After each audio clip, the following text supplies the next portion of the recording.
سب سے پہلے شہرت سرکار اعلیٰ حضرت سے، اس کے بعد انہی کے بیٹے سرکار مفتی اعظم ہند، کیا ان میں کیا کیا تھی ہوا تھا؟ ایمان نبی لایا ہے بریلی شریف میں، نجدی درا درا ہے بریلی شریف میں، ایمان کی ضیا ہے بریلی شریف میں، نجدی درا درا ہے بریلی شریف میں،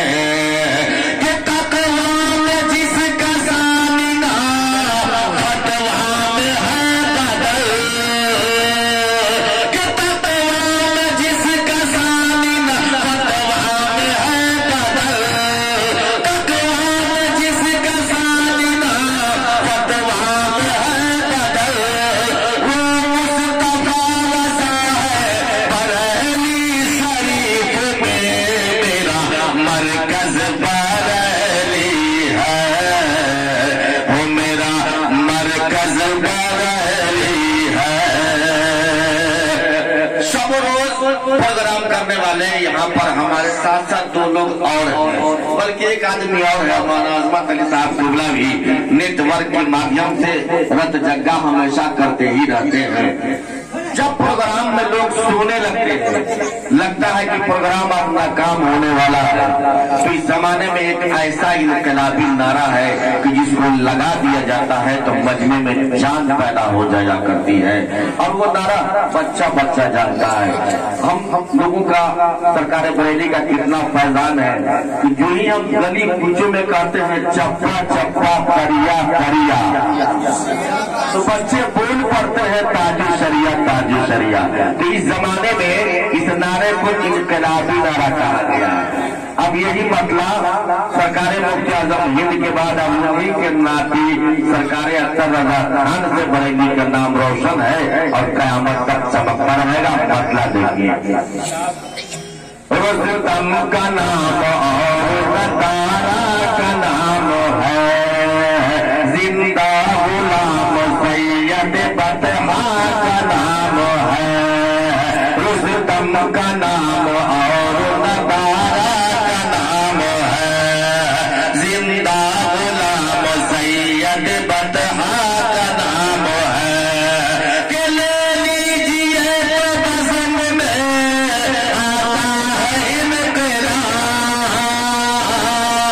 کہ لے لیجیے پسند میں آتا ہے انقلاب، کتنا حسین تاج شریعہ کا نام ہے، میرا مرکز بریلی ہے، وہ میرا مرکز بریلی ہے، بریلی ہے، بریلی ہے، بریلی ہے، میرا مرکز بریلی ہے،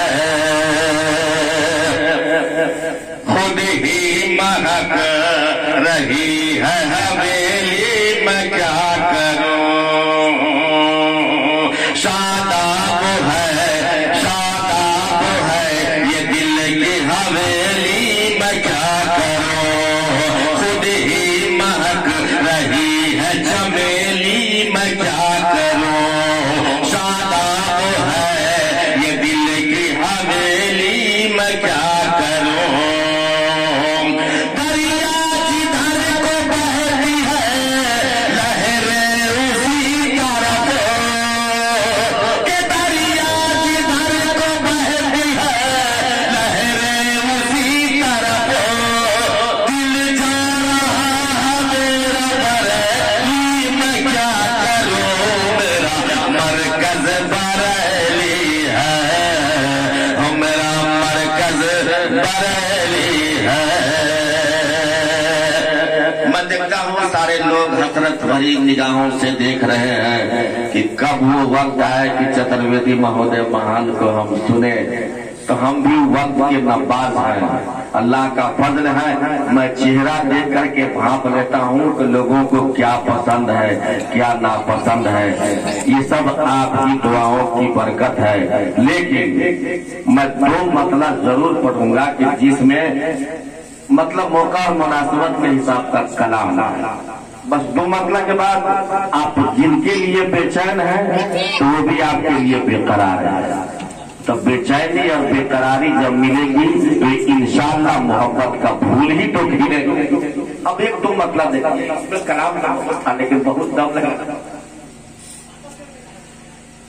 कब प्यास बुझाई जाएगी, कब जाम पिलाया जाएगा, कब जाम पिलाया जाएगा,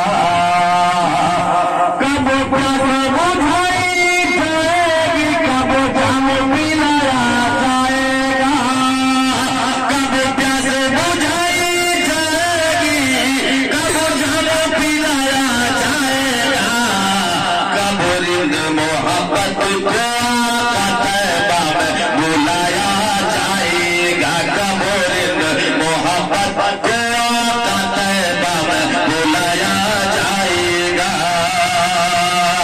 इंसान दो मौके से दूल्हा बनता है, एक तो जब शादी होती है तब, और एक जब इस दुनिया को छोड़ करके जब इंसान जाता है तब। पुष्प भी लगाते हैं, नए जोड़ा भी पहनाते हैं और कांधे पे सजा करके लेके जाते हैं।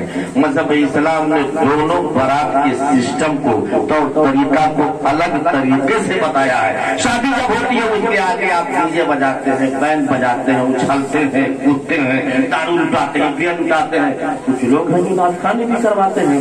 तो इसके आगे आप जो करें कोई बात नहीं है।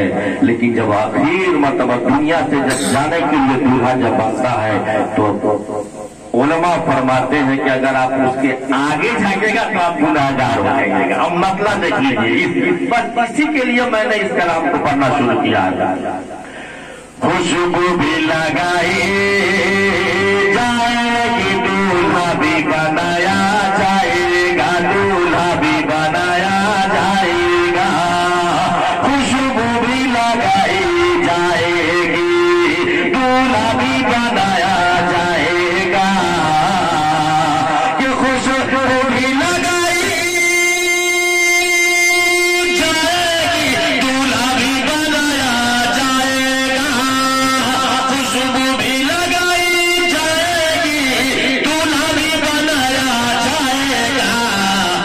जिस वक्त जनाजे को मेरे, जिस वक्त जनाजे को मेरे कांधे पे उठाया जाएगा, जिस वक्त जनाजे को मेरे कांधे पे उठाया जाएगा, जिस वक्त जनाजे को मेरे कांधे पे उठाया जाएगा। पहले के लोग पढ़े लिखे नहीं थे लेकिन कुछ काम नसीब साहब जबला ऐसा अपना के रखे हैं कि कब्र में रखो, चेहरा को खोल दो, मदीने की जानिब घुमा। अब मतलब देखिए, चेहरे को खुला रखना मेरे है मेरी वसीयत है लोगों, कि चेहरे को खुला रखना मेरे है मेरी वसीयत है लोगों, कि चेहरे को खुला रखना मेरे है मेरी वसीयत है लोगों, चेहरे को खुला रखना मेरे है मेरी वसीयत है लोगों। कहती है लिहाज में आका का, कहती है लिहाज में आका का दीदार कराया जाएगा, कहती है लिहाज में आका का दीदार कराया जाएगा, कहती है लिहाज में आका का दीदार कराया जाएगा। बस यही तो मतलब पढ़ना था। आप लोग मुबारकबाद के लायक हैं। एक बार आप लोग बोलिए सुभान अल्लाह, दिल खोल करके बोलिए ना। आप तो हम ऐसा बोलिए कि हम खुश होकर के बात साइड हो जाए, या दिल को लब को चूम कर मोहब्बत से अकीदत से ऐसा बोलिए कि लगे कि वाकई कबीलासा के लोग बोल रहे हैं। और मैं मुझसे पूछिए, हमको करीब करीब 100 प्रोग्राम में तो यहाँ शिरकत हमारी हो गई होगी।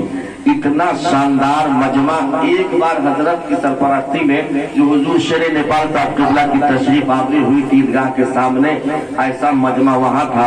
अब दूसरा मजमा ये है, तो आज आप नहीं बोलेंगे तो कब बोलिएगा? क्या हुजूर शेरे नेपाल तो आप आ नहीं सकते, लेकिन उनके फैजान तो हम सब पर क़यामत तक आज बोलना तो पड़ेगा। एक बार बोलिए ना सुभान अल्लाह। जो बोलते नहीं तो बेकार लगने लगते हैं, ठीक हो के भी बीमार लगने लगते हैं। अरे अपना तो ताल्लुक है उस घराने से जहाँ गुलाम भी सरदार लगने लगते हैं, जहाँ गुलाम भी और डरते नहीं सारे मैदान खड़े रहते हैं। ऐसा तो सिर्फ मुसलमान खड़े रहते हैं। इतना ऊंचा है मोहम्मद के गुलामों का मकाम के हाथ बांधे हुए सुल्तान खड़े रहते हैं। यकीनन अल्लाह का फजल है, मुल्क नेपाल का वो लाल, मुल्क नेपाल का वो फूल जो खिला तो है नेपाल में, लेकिन खुशबू पूरे भारत को नेपाल में भी घेरता है। जिस चतुर्वेदी महोदय महान की आज यहाँ आमद बासादत है, ये कोई मामूली चतुर्वेदी नहीं है। जितने बड़े बड़े चतुर्वेदी महोदय महान की आप तकरीरें सुनते हैं, बड़ी इज्जत अफजाई के साथ आप दावतें दे करके आप यहाँ बुलाते हैं। ये हमारे मुल्क नेपाल का ये एक ऐसा चतुर्वेदी है जो वहाँ पे जा करके उनके घर में तकरीर बोलता है। उलमा बैठे हैं, सब जानते हैं कि इस जमाने में सबसे बड़ा अगर कोई चतुर्वेदी है तो अल्लामा जौहर मियां शफियाबादी से बड़ा कोई चतुर्वेदी नहीं है। एक और है कि जब मैं कहूंगा तो आप चौंक जाइएगा, सैयद हाशमी मियां, लेकिन बड़ी मुश्किल से बोलते हैं, कभी कभी धोखा से, तो उनकी तो बात ही सुन लीजिए। लेकिन मुल्क नेपाल का ये लाल मेरा अजीज नसीबुल कादरी चतुर्वेदी जौहर मियां शफियाबादी के गांव में क्या उनके घर में जाकर के बोलता है। और पूरे मुल्क नेपाल का जो भी चतुर्वेदी है, बड़ी इज्जत के साथ उसको भारत में बुलाया जाता है कि